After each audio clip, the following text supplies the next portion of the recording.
Hello everyone, welcome back to our channel Kalyani's family vlogs. నేను మీ కళ్యాణి.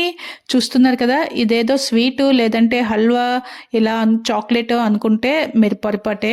ఎందుకంటే ఇది ఆరోగ్యానికి చాలా మేలు చేసే ఒక మంచి రెసిపీ అనమాట. దీనిని ప్రతిరోజు ఒక్కటి తీసుకోవడం వల్ల ఆరోగ్యానికి చాలా మేలు జరుగుతుంది. ఎందుకు దీంతో బెనిఫిట్స్ ఏంటేంటి ఉన్నాయో మనం వీడియో లాస్ట్లో మాట్లాడుకుందాం. కానీ మరి దీనిని ఇప్పుడు ఎలా ప్రిపేర్ చేసుకోవాలో చూసేద్దాం. దీనికోసం మరి ఎక్కువ ఐటమ్స్ ఏమీ అవసరం లేదు. ముఖ్యంగా కావాల్సినవి అయితే ఉసిరికాయలు. మనందరికీ తెలుసు ఉసిరికాయల్లో సి విటమిన్ ఎక్కువగా ఉంటుందని, అలాగే మనకి ఇమ్యూనిటీని చాలా బూస్ట్ చేస్తుంది. అంతేకాకుండా దీంతో చాలా ప్రయోజనాలు ఉన్నాయి, వాటిని మనం తర్వాత చెప్పుకుందాం. ముందుగా అయితే నేను ఇక్కడ 1 కిలో ఉసిరికాయలు అయితే తీసుకున్నాను. కొంచెం మంచిగా ఉండే ఉసిరికాయలని తీసి వాటిని వాటర్లో వేసి కొంచెం అంత ఉప్పు వేసుకొని ఉసిరికాయలని బాగా కడిగి పక్కన పెట్టుకోవాలి. వాటిని ఇలా ఒక కాటన్ క్లాత్ పైన వేసి ఫ్యాన్ కింద గాలికి కొంచెంసేపు ఆరనివ్వాలి.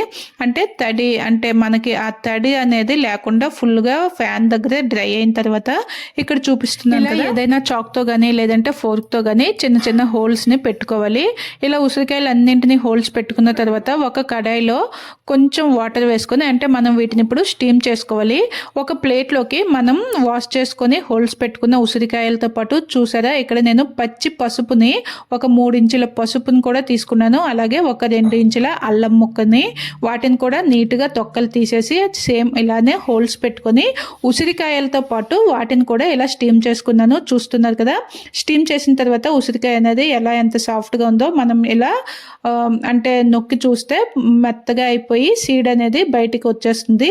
ఇవి కొంచెం చల్లగా అయిన తర్వాత మనం ఈ ఉసిరికాయల్లో ఉండే సీడ్స్ అన్నింటినీ కూడా ఇలా బయటకు తీసేసుకోవాలి. చూస్తున్నారు కదా మన ఉసిరికాయ ఎంత మంచిగా సాఫ్ట్గా అయిందో. ఇలా అన్నింటి నుంచి సీడ్స్ని తీసేసిన తర్వాత మనం స్టీమ్ చేసుకున్న పచ్చి పసుపు అలాగే అల్లము వీటిని కూడా చిన్న చిన్న ముక్కలుగా చేసుకోవాలి. ఉసిరికాయ అంటే మనం సీడ్స్ తీసేసాం కనుక అవైతే ఎలాగో చిన్న చిన్నగా అయిపోతాయి కదా. ఇలా వీటన్నింటినీ చిన్న చిన్నగా తీసుకున్న తర్వాత వీటిని ఒక మిక్సీలోకి వేసుకొని మెత్తని పేస్ట్ చేసుకోవాలి. బాగా గుర్తుపెట్టుకోండి, వీటిని మిక్సీ చేసేటప్పుడు కొంచెం అంటే గ్రైండ్ చేయడానికి కష్టమవుతుంది, కానీ అలా అని వాటర్ అయితే అస్సలు వేయకూడదు. లేదు మిక్సీ చేయడానికి కష్టమవుతుంది అనుకుంటే ఇక్కడ నేనైతే బెల్లం అయితే వాడుతున్నాను ఈ రెసిపీ కోసం. మీరు పంచదార కానీ బెల్లం కానీ ఏది వాడుకోవాలంటే దానిని కొంచెంగా వేసుకొని మిక్సీ చేసుకుంటే, అంటే కొంచెం మనం పంచదార కానీ బెల్లం కానీ యాడ్ చేసిన తర్వాత కొంచెం లిక్విడ్ లాగా అవుతుంది కదా, అలా మనకి ఈజీగా మిక్సీ చేసుకోవడానికి అయితే అయిపోతుంది. చూసారు కదా, ఇలా మెత్తగా మిక్సీ పట్టుకున్న తర్వాత దీన్ని ఇప్పుడు ఒక కడాయి, ఒక నాన్ స్టిక్ ప్యాన్ ఏదైనా తీసుకొని దాంట్లోకి మనం మిక్సీ చేసుకున్న ఈ పేస్ట్ మొత్తాన్ని వేసుకోవాలి. వేసుకొని దానిని ఇలా కొంచెం వేడయ్యే వరకు నెమ్మదిగా మిక్స్ చేసుకుంటూ ఉండాలి. కొంచెం వేడైన తర్వాత ఇక్కడ 1 కప్పు బెల్లం తీసుకున్నాను కదా, నేను మిక్సీ చేసేటప్పుడు కొంచెం బెల్లం అయితే యాడ్ చేసేసాను. మిగిలిన బెల్లాన్ని ఇక్కడ వేసుకున్న తర్వాత దీంట్లోనే 1 టీ స్పూన్ ఉప్పు, 1 టీ స్పూన్ నల్ల ఉప్పు, అలాగే ఒక 1/2 టీ స్పూన్ వరకు మన dry mango powder, amchur powder అంటాం కదా, దానిని కూడా వేసి ఇలా చూపిస్తున్నాను కదా, బెల్లం కరిగే వరకు మెత్తగా, అలాగే అన్నింటినీ మనం వేసుకున్న ఉప్పు అది మంచిగా పట్టేలాగా కంటిన్యూస్గా మిక్స్ చేసుకుంటూ మీడియం ఫ్లేమ్లో దీన్ని బాగా డ్రైగా అయ్యే వరకు ఇలా అంటే కొంచెం వేయించాలన్నమాట. అంటే మనకి ఆ పేస్ట్లో ఉండే వాటర్ అంతా ఇంకిపోవాలి.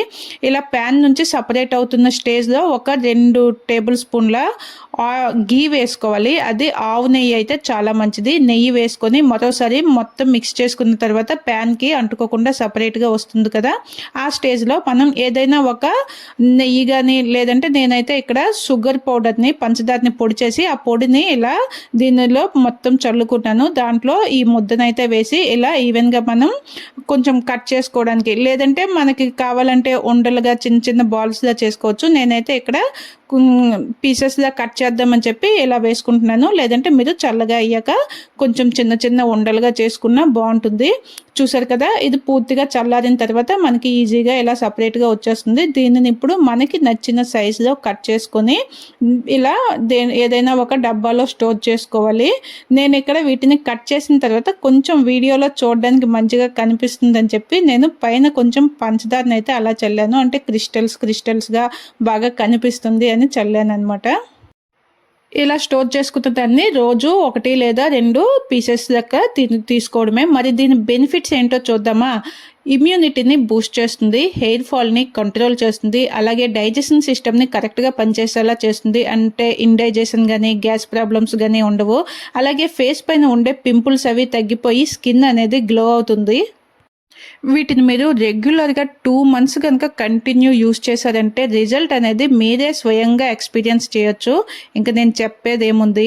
ఇంకా ఏవైనా మీకు డౌట్స్ ఉంటే కామెంట్ సెక్షన్లో కామెంట్ చేయండి, నేను తప్పకుండా రిప్లై చేస్తాను.